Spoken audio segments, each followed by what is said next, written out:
La tensión superficial es la cantidad de energía necesaria para aumentar su superficie por unidad de área. En el límite de la superficie de un líquido, que puede ser agua, y un gas, que en este caso puede ser aire, o de dos líquidos que no se mezclan, como el aceite y el agua, se establece la presencia de una membrana elástica. Esta es la consecuencia de las fuerzas que se manifiestan en la tensión superficial. Las fuerzas superficiales, que serían cohesión y adhesión, la de cohesión es líquido-líquido, en este caso es el agua entre sí, y la adhesión, que es líquido y sólido, que puede ser el agua y la lana, son responsables de muchos fenómenos con interés biológico, basados en el concepto de tensión superficial y capilaridad. ¿Cómo funciona la tensión superficial? Cada molécula de un líquido está rodeada por otra. La atracción en todas las direcciones se compensa con cada punto, excepto en la superficie, donde la resultante es una atracción neta hacia el interior. El líquido tiende a no cohesionarse, o sea, no dispersarse, y a minimizar su superficie formando gotas. La superficie funciona como una película que ofrece resistencia a su deformación y por lo tanto trata de no romperse. En este experimento se puede ver perfectamente cómo los clips se sostienen gracias a la tensión superficial, ya que no están flotando. En el momento que se le agrega un agente tensioactivo, que puede ser jabón o detergente, la tensión superficial se rompe haciendo que los clips se vayan al fondo, o sea, que se hundan. La ley de Laplace relaciona la diferencia entre presiones entre ambas caras de una membrana elástica o una película líquida cerrada. Un claro ejemplo en biofísica puede ser la tensión superficial en alvéolos.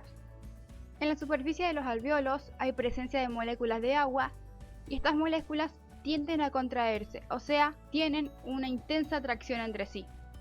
Y así es como intentan expulsar el aire de los alvéolos, o sea, realizar la expiración pulmonar. Esa tensión superficial tiende a hacer un colapso alveolar. Obviamente que si el alvéolo está colapsado, no puedes realizar la hematosis. La hematosis es el intercambio de moléculas de oxígeno o de dióxido de carbono entre la sangre. Ojo, un tercio son las fuerzas elásticas celulares que ayudan al colapso del alvéolo, pero el restante 2/3 son responsables a las fuerzas de la tensión superficial, y a mayor tensión superficial, mayor tendencia del alvéolo al colapsarse.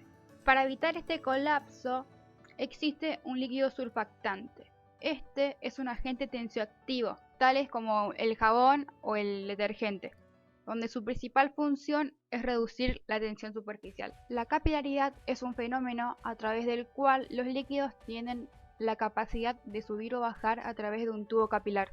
Este es un objeto con diferentes medidas de diámetro a través del cual se conducen líquidos o fluidos, y es en estos donde ocurre el fenómeno de capilaridad. Se los puede encontrar en los capilares sanguíneos o también en las plantas, porque seguramente se preguntarán cómo puede ser que la hoja más alta del árbol reciba agua. Bueno, porque la planta está compuesta por capilares. La capilaridad está compuesta por la competencia de fuerzas de cohesión y adhesión. Su relación determina la forma de la superficie libre de líquido en las proximidades de una pared sólida.